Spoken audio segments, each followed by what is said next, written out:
Eh bien bonjour à tous et bienvenue dans cette toute nouvelle interview. Aujourd'hui je suis en compagnie de Seb et de Jean, deux membres du groupe Armless Skater, un groupe de la Louvière.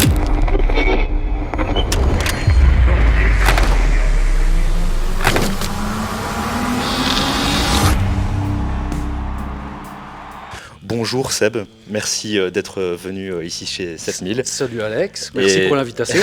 Avec grand plaisir, bienvenue Jean et encore merci de venir ici.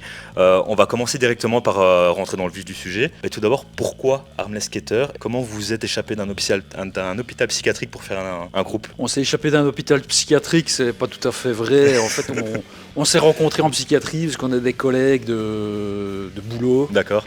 Jean, Adrien le chanteur et moi, le bassiste. On bossait ensemble dans un hôpital. Et puis moi j'ai quitté pour travailler ailleurs et on s'est revus par la suite et ils m'ont proposé de créer un groupe. On était déjà musiciens, chacun de notre côté, dans des projets différents. On s'est lancé donc dans un projet punk rock parce qu'ils savaient que c'était ma tasse de thé. D'accord. Et donc ils m'ont proposé de faire un projet dans ce style-là. Voilà. Et pourquoi Armless Skater? Parce que on voulait un côté fun, un peu donner l'illusion qu'on ait des bras cassés. Et Armless, c'est pour pas de bras ou pour vous sans faites pas de mal? Des skateurs sans bras. Sans bras, ok. Vous avez créé votre groupe en 2019 plus ou moins, c'est ça? Et puis vous avez fait une très bonne rencontre qui est venue compléter l'essence de votre groupe, qui est? Alors c'est notre batteur actuel qui est Remo, donc, qui est aussi notre producteur lorsqu'on compose nos morceaux. Donc ça a été une chouette rencontre. On avait postulé, on avait eu un ancien batteur, on avait décidé de changer un peu d'horizon. Et ensuite on a rencontré Remo, on a mis une petite annonce, il est venu, on a discuté avec lui. Et ça nous a vraiment poussé vers le haut, notamment surtout avec toutes ces idées de prod, cette vision du marché, et donc, voilà. C'est un excellent musicien. En plus, c'est un excellent musicien. Il est fort. Ouais, donc c'est très très fort. Et c'était vraiment cool et c'est ce qu'il nous fallait, je pense, vraiment pour passer cette étape et en arriver là où on est maintenant. C'est quoi vos influences, plus ou moins, pour Armless Skater? On a tous des influences un peu différentes. Ce qui fait votre force, j'imagine. Ouais, moi j'étais plus du côté rock alternatif. D'accord. Seb, lui, c'était vraiment un grand fan de punk rock et du rock un peu plus ancien aussi pour certains trucs. Ouais, moi c'est le punk rock et tous les dérivés, etc. Adrien, lui, le chanteur, il est plus axé rock 70s, Jimi Hendrix, les Beatles, des trucs comme ça. Et Remo, lui, il écoute absolument de tout, même Vasco Rossi, le Johnny Hallyday italien. On adore. C'est ça, on est tous des fans. Justement, vous avez sorti il y a déjà un petit temps votre premier single, qui n'était pas vraiment considéré comme un single, plus un premier test, je pense, qui est Who Really Care at Last. Ça a été quoi le rôle de ce morceau dans la création de votre groupe? En fait, ce morceau, il est plutôt simple. Et donc, c'est le jour où Sébastien vous expliquait tout à l'heure qu'on s'était revus et on avait proposé le groupe. Je crois même que le soir même, Sébastien m'envoie une petite idée comme ça par mail avec une batterie et une basse posée dessus. Et je crois qu'il m'a fallu 1 jour ou 2 jours pour poser des guitares ou quoi. Et là, on était directement d'accord sur le style musical et on voulait quelque chose d'assez simple et accrocheur, rapide à mettre en place. Mm-hmm. Même si au fur et à mesure du temps, on a dévié un peu, on a complexifié un peu nos morceaux. Mais c'était un premier jet super rapide et super efficace. Ouais, il y a eu une vraie alchimie en fait quand vous êtes rencontrés. Après, vous avez sorti votre premier single officiel qui est Without You. Just tell me what I'm gonna be. I'm gonna be without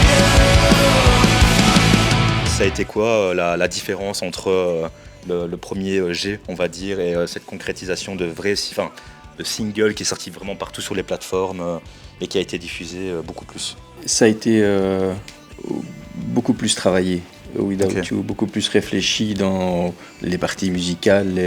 Il y a eu plusieurs ébauches. Et puis Remo est arrivé avec sa petite touche magique en disant attention, là c'est peut-être un peu trop, c'est sympa. Et donc on est arrivé à Without You, version définitive. Même si voilà, on n'a jamais de vraie version définitive. Comme peuvent dire tous les artistes, une œuvre n'est jamais complète à 100%. Donc, il a fallu s'arrêter à un moment, mais voilà. C'était un beaucoup plus long processus. D'accord. Et quelle a été l'histoire par rapport à ce morceau? Vous avez voulu faire passer un message ou En gros, c'est un morceau qui parle de... il a été écrit et composé à un moment donné où on a eu des deuils importants chacun dans nos vies respectives. On a perdu des proches, quoi. Et donc ça parle de ces gens qui nous manquent beaucoup et qui sont toujours là avec nous, mais qui physiquement ne sont plus à nos côtés. Voilà. Ça parle du deuil et du manque de la personne. Quoi. Et puis, vous avez sorti 16 bits.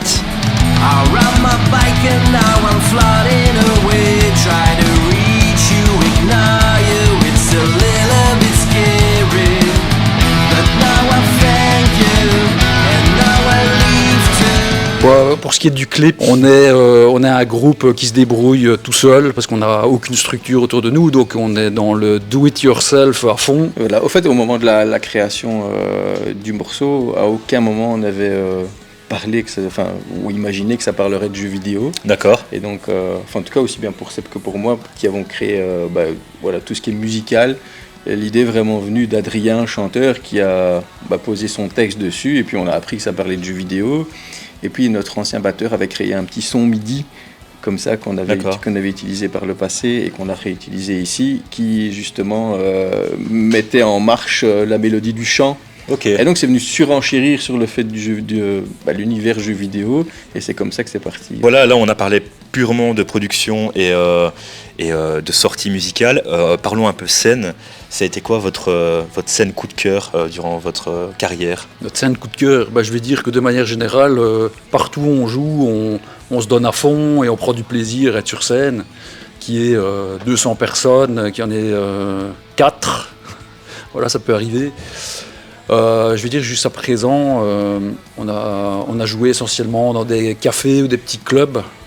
Ce qu'on aimerait bien, à partir de maintenant qu'on a le sentiment vraiment d'avoir un projet qui tient la route, etc., c'est de prétendre à jouer un peu plus souvent sur des scènes, un peu comme celle-là. Enfin, voilà. Est-ce qu'il y a des sorties prévues prochainement? On n'a pas de date, mais en tout cas, on y travaille. C'est surtout notre démarche, c'est sortir un single tous les 3-4 mois. Ok. Et donc, on vient d'en sortir un ici il y a 15 jours. Oui, c'est ça. Et le prochain, on espère, je sais pas, début de l'été maximum, quoi. Voilà. Quand on aura 4-5 singles de sortie, le but c'est de sortir un EP qui regroupe tout, peut-être avec un single supplémentaire. Mais... Au fait, on a déjà toute la matière pour l'EP. Ok, donc, j'imagine. Je crois que la plus grande difficulté, c'est de faire des choix dans les morceaux qu'on trouve les plus emblématiques. Et puis, la démarche aussi, c'est le radio écoutable. On voulait que les morceaux choisis soient les plus accessibles à tout le monde. On aime que les gens entendent le premier refrain et qu'au deuxième refrain, ils commencent à chanter parce que c'est quelque chose qui reste vraiment en tête. Là où notre chanteur Adrien est plutôt doué d'ailleurs, parce qu'en général, ça marche bien. À chaque fois qu'on a fini un concert, on dit « ouais, celle-là est vraiment, vraiment chouette ». Et les gens retiennent. Et donc, on a déjà la matière, on n'a pas encore fait le choix. Oui, c'est pour ça que la scène c'est utile aussi pour tester quoi. On a tous des préférences dans notre set et on n'est pas toujours d'accord sur quel sera le prochain single. Mais... Si vous aviez un message à faire passer à toutes les personnes qui écoutent et qui vous soutiennent, ce serait lequel? Continuez à nous écouter, continuez à nous soutenir, venez nous voir en concert, suivez-nous sur les réseaux, les organisateurs de festivals ou les gens qui ont des salles, contactez-nous. Vous ne serez pas déçus, vraiment. Vous allez voir, on est cool. Et puis j'ai envie de dire de manière générale, soutenez la culture. Quand on pense qu'il y a 5 ans d'ici, tout le monde se plaignait qu'on était complètement privé de tout. Et qu'à l'heure actuelle, maintenant qu'on de nouveau les portes sont ouvertes partout, de manière générale, je trouve qu'il y a peu de monde dans les salles, dans les spectacles, dans les expos, dans les concerts. Donc, foncez. C'est ce qu'on vous dit à chaque fois, sortez de chez vous, restez curieux. Ouais, vraiment. Voilà, en tout cas, super. Merci beaucoup. Nous, dans tous les cas, on vous met tous les liens en description. Et voilà, vos prochains concerts seront annoncés prochainement. Ils seront sur le site 7000.be, comme d'habitude. Et un grand merci, en tout cas, d'être venu. Merci à toi. Et je vous souhaite beaucoup de courage pour votre groupe. Et n'hésitez pas à nous recontacter si vous voulez qu'on reparle de vous. Avec plaisir. Et voilà, nous on se retrouve à 7000. Longue vie à Armless Skater, surtout, qui ne sont pas des bras cassés. fiancé, je précise. Voilà. En tout cas, merci beaucoup d'avoir regardé cette vidéo et nous on se retrouve la semaine prochaine pour une toute nouvelle interview. Salut!